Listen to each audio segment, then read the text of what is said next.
This is a prefab unit. On initial evaluation coming in, looking up at the throat of the damper, I rated this as 5 on a scale of 1 to 10 as far as buildup.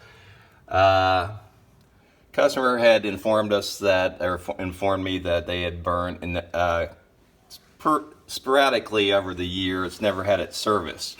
Anyways, it did warrant, with the slight amount of buildup that I was seeing at the throat of the damper, getting it cleaned. So this is the end result of what I did not accumulate in the vacuum that accumulated on the bottom panel. This is all creosote.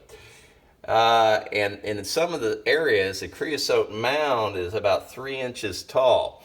So this is just what wasn't accumulated by the vacuum. And my point on this of emphasis is if you've been burning wood, especially in a prefab unit, I don't know why that is. You have a smaller flue generally with prefab units. You want to get them serviced a minimum of every 3 years. National Fire Protection Association recommends yearly.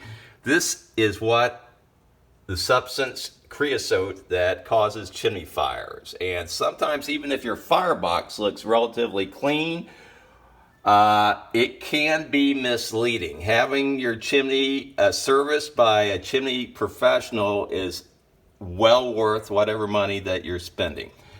Once again, look at this. This is not the worst I've seen, and it's certainly not the worst I've seen this year, but this is something that certainly catches my attention. And it's very interesting seeing, I mean, it's like a big mound of black baby powder, but it's not baby powder, it's creosote. And this is the substance that chimney fires start with. So if you're a wood burner, and especially if you have a prefab, but even if you don't have a prefab, you have a traditional masonry chimney, you want to get your chimney at a minimum inspected. Get it inspected. The house or the lives you can save could be yours.